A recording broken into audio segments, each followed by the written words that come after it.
दोस्तों नमस्कार।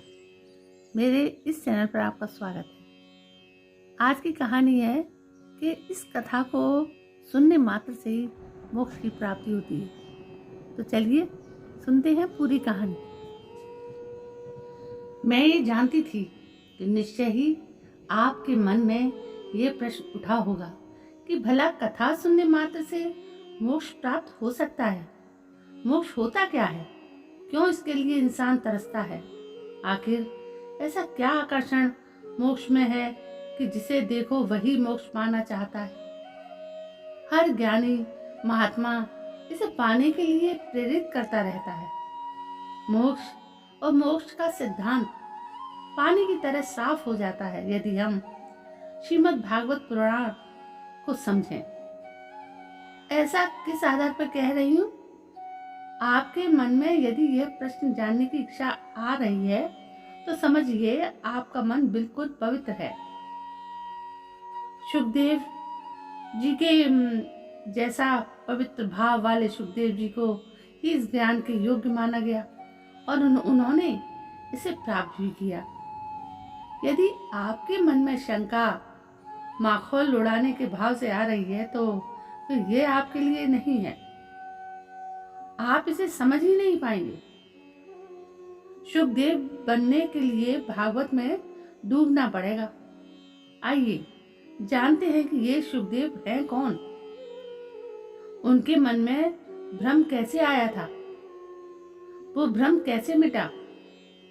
ऐसा क्यों कहा कि यदि आपके मन में शंका आई तो आप पवित्र नहीं हैं? अब बात इतनी गहरी है तो इसे धीरे धीरे समझाऊंगी। सुखदेव की कथा से शुरू करती हूँ। अंत तक एक एक शब्द पढ़िएगा गहराई से। एक बार माता पार्वती ने भगवान शिव से ऐसे गूढ़ ज्ञान देने का अनुरोध किया जो संसार में किसी भी जीव को प्राप्त ना हो। वो अमृत का रहस्य प्रभु से सुनना चाहती थी। अमृतत्व का रहस्य किसी कुपात्र के हाथ न लग जाए, इस चिंता में पड़कर महादेव पार्वती जी को लेकर एक निर्जन प्रदेश में गए। उन्होंने एक गुफा चुनी और उस गुफा का मुख अच्छी तरह से बंद कर दिया। महादेव नंदी को गुफा के बाहर पहरे पर बैठाए और फिर उन्होंने देवी जगदम्बा को कथा सुनानी शुरू की। पार्वती जी थोड़ी देर तक तो आनंद लेकर कथा सुनती रहीं। जैसे किसी कथा कहानी के बीच में हुंकार भरी जाती है, उसी तरह देवी काफी समय तक हुंकार भरती रही, लेकिन जल्दी ही उन्हें नींद आने लगी। कहते हैं जो भागवत में डूब जाते हैं उन्हें बीच बीच में इसलिए नींद आती है। भोलेनाथ कथा सुनाते रहे। उस गुफा में तोते यानी शुक का एक घोंसला भी था। तोता उस समय तो गुफा में नहीं था, परंतु उसके घोंसले में जो अंडा था वो फूट गया और तोते के बच्चे का जन्म हुआ। भोलेनाथ द्वारा सुनाई जा रही कथा को वो तोता भी पूरे हृदय से सुनता रहा। महादेव के मुख से कथा सुनने से उसमें दिव्य शक्तियां आ गई। जब तोते ने देखा कि माता सो रही है, इसलिए कहीं महादेव कथा सुनाना ना बंद कर दें, इसलिए वो स्वयं पार्वती जी की जगह हुंकार भरने लगा। महादेव कथा सुनाते रहे, लेकिन शीघ्र ही महादेव को पता चल गया कि पार्वती जी के स्थान पर कोई और हुंकार भर रहा है। वो क्रोधित होकर शुक को मारने के लिए उठे। शुक वहां से निकलकर भागा। भागता भागता वो व्यास जी के आश्रम में पहुंचा। व्यास जी की पत्नी ने उसी समय जमाई ली और शुक सूक्ष्म रूप धारण करके उनके मुख में प्रवेश कर गया और गर्भ में जाकर छुप गया। महादेव ने जब उसे वेद व्यास की शरण में देखा तो उसे मारने का विचार त्याग दिया, क्योंकि शुक एक ज्ञानी की शरण में चला गया था। इसलिए वो कथा सुनने का कुपात्र ना रहा। महादेव संतुष्ट होकर चले गए। शुक व्यास जी की पत्नी के गर्भस्थ शिशु हो गए। गर्भ में ही उन्हें वेद, उपनिषद, दर्शन और पुराण आदि का सम्यक ज्ञान प्राप्त हो चुका था। शुक ने सांसारिकता देख ली थी, इसलिए वो माया से परे पृथ्वी लोक के प्रभाव में आना ही नहीं चाहते थे। इसलिए शुक ऋषि पत्नी के गर्भ में 12 वर्ष तक निकले ही नहीं। व्यास जी ने शिशु से बाहर आने को कहा, लेकिन वो ये तर्क देकर मना करता रहा कि संसार तो मोह माया का बंधन है, मुझे उसमें नहीं पड़ना। 12 वर्ष तक गर्भ को धारण करने के कारण ऋषि पत्नी गर्भ की पीड़ा से मरणासन हो गई। 9 महीने के गर्भ धारण में इतना कष्ट होता है, 12 वर्ष तक तो क्या होगा, आप अंदाजा लगाइए। भगवान श्री कृष्ण को इस बात का ज्ञान हुआ तो स्वयं वहां आए और उन्होंने शुक को आश्वासन दिया कि बाहर निकलने पर तुम्हारे ऊपर माया का प्रभाव नहीं पड़ेगा। श्री कृष्ण से मिले वरदान के बाद ही शुक ने गर्भ से निकलकर जन्म लिया। जन्म लेते ही शुक ने श्री कृष्ण और अपने पिता माता को प्रणाम किया और तपस्या के लिए जंगल चले गए। व्यास जी इतने लंबी प्रतीक्षा के बाद पिता बने थे। उनका पुत्र जन्मते ही वन को जा रहा है, यह सोचकर वो व्यथित हो गए। ना तो उन्हें पितृत्व का पूर्ण सुख मिला, ना ही ऋषि पत्नी को माता का सुख प्राप्त हुआ। ऐसे में व्यास जी और उनकी पत्नी दोनों ही दुखी थे। व्यास जी ज्ञानी थे, वो ये समझ रहे थे कि उनका पुत्र जो कह रहा है वो अक्षर से सत्य है, पर माया से मोहित ना होने का वरदान तो श्री कृष्ण ने शुक्र को दे ही दिया था, व्यास जी को नहीं। व्यास जी मोहित हो गए। व्यास जी पुत्र के पीछे पीछे दौड़े, पुत्र रुको, पुत्र अपने माता पिता को प्रेम और ममता से वंचित मत रखो। ऐसी बातें कहते पुकारते रहे, किंतु शुक ने उन पर कोई ध्यान नहीं दिया। व्यास जी समझते थे कि उनका पुत्र कोई साधारण जीव नहीं है। जन्म से पूर्व ही वो संपूर्ण शास्त्रों का ज्ञाता है। स्वयं महादेव से उसने ज्ञान प्राप्त किया है। महादेव और श्री कृष्ण दोनों की असीम अनुकंपा है। उस पर चाहते थे कि शुक श्रीमद् भागवत का ज्ञान प्राप्त करे, परंतु वो पुत्र को श्रीमद् भागवत का ज्ञान दे भी देते तो कैसे देते। शुक तो कभी पिता की ओर आते ही न थे। व्यास जी ने एक सुंदर युक्ति निकाली। उन्होंने श्री कृष्ण लीला का एक श्लोक बताया और उसका आधा भाग शिष्यों को रटाकर उधर भेज दिया, जिधर शुक ध्यान लगाते थे। एक दिन सुखदेव जी ने भी वो श्लोक सुना। उस श्लोक को सुनकर वो मुग्ध हो गए। उन्हें पूरी कथा सुनने की बड़ी तेज लालसा उत्पन्न हुई।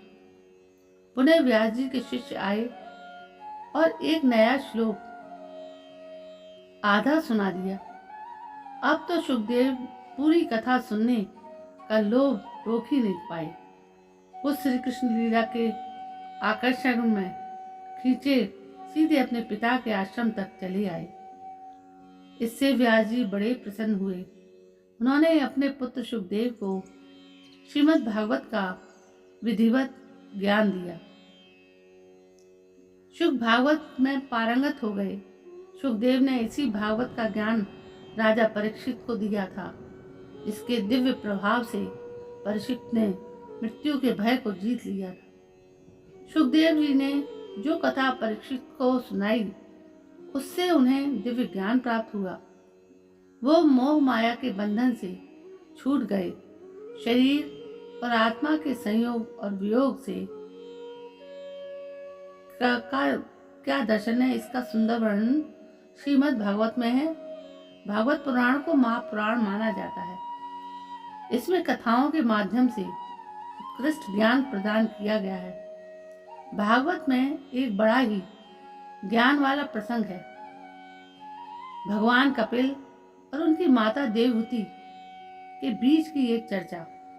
इसे ध्यान से समझिएगा।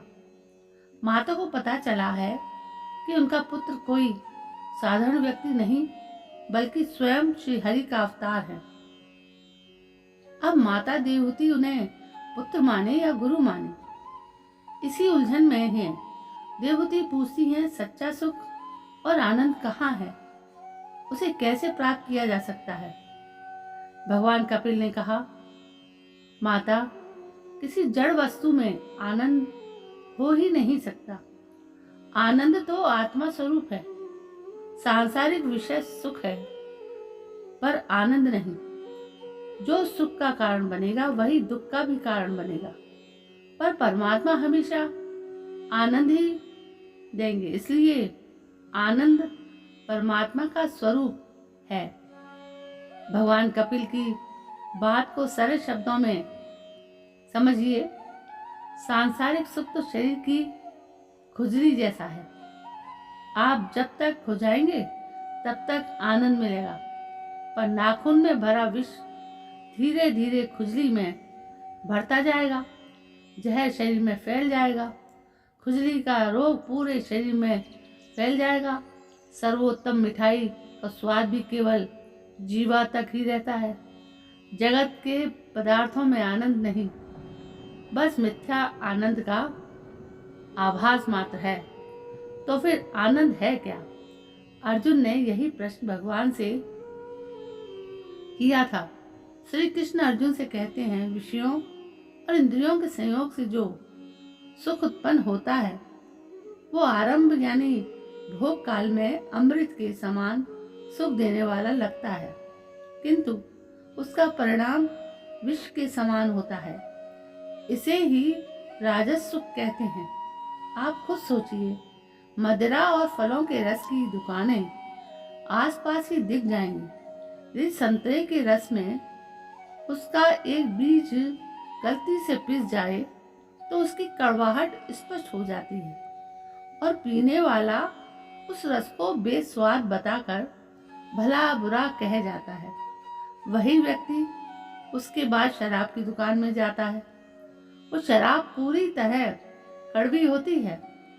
जीवा के पास ले जाते समय वो बुरा मुंह तो बनाता है, लेकिन फिर पीता है और पीता चला जाता है। उसे गटकने के लिए और कई ऐसी चीजों का सहारा लेता है जो बेस्वाद है। फल के रस और शराब की प्रकृति अलग अलग है।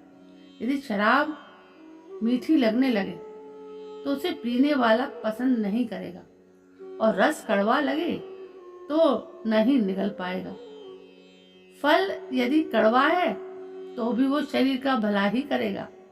ये बात जानते हुए भी हम उसके कड़वेपन के लिए कड़वी बातें कह जाते हैं, जबकि शराब का परिणाम जानते हुए भी उसकी कड़वाहट को शरीर में भरते जाते हैं। मिथ्या में ही आकर्षण होता है, सत्य तो अप्रिय लगता है।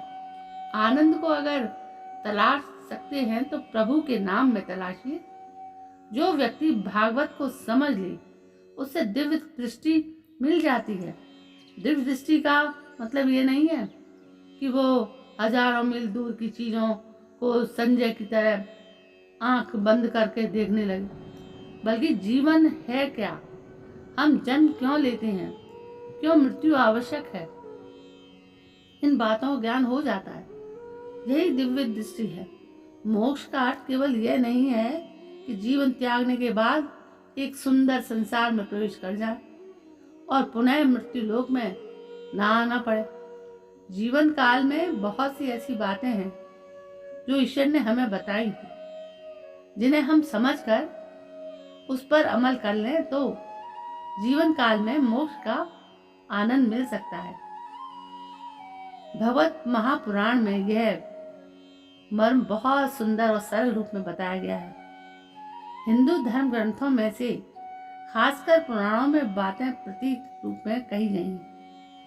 वेद व्यास जी ने सोचा होगा कि समय के साथ मनुष्य की बुद्धि और तीव्र होती जाएगी और एक समय ऐसा आएगा कि बोलने की आवश्यकता ही ना रहेगी। बस संकेत मात्र से मनुष्य बात करने लगेगा। इसलिए ऐसे ग्रंथों की रचना हुई जिसमें प्रतीक रूप में बात की जाए। पर ऐसा हुआ नहीं। हमारी बुद्धि इतनी भटकती चली गई कि हम अर्थ का अनर्थ करने लगे। जो प्रत्यक्ष है उसे ही नहीं समझ पाते तो संकेत को कहाँ से समझेंगे। इसी कारण आजकल ज्यादातर लोग पुराणों आदि का उपहास कर रहे हैं। ये वही लोग हैं जो संकेत और प्रतीक को समझ नहीं पाते या समझने का प्रयास नहीं करते। जिन्होंने विज्ञान और ज्ञान दोनों लिया है वे इन पर शंका नहीं करते। आपको तय करना होगा कि अपने ग्रंथों का आप उपहास करेंगे या फिर प्रयत्न करेंगे समझने का कि आखिर इसमें कहा क्या गया है। यदि सच में प्रयास करना है तो मेरे चैनल स्टोरीज से जुड़ जाइए। कोई पैसा नहीं लगता, निःशुल्क ज्ञान चर्चा है। मैं ऐसी ज्ञानवर्धक कहानियाँ अपने इस चैनल पर लाती हूँ। यही मेरा मकसद है। और यदि आपको पसंद आती हो तो मेरी इस चैनल को आप सब्सक्राइब कर सकते हैं, बल्कि इन कहानियों को अपने नज़दीकियों में शेयर भी कर सकते हैं। मेरी कहानी साफ सुथरी मेरे आवाज़ में रिकॉर्डेड है। आपको यदि पसंद आती तो प्लीज़ मेरे चैनल पर अपना आशीर्वाद जरूर दिखाएं। कल मैं फिर हाजिर होती हूँ। तब तक के लिए जय हिंद, वंदे मातरम।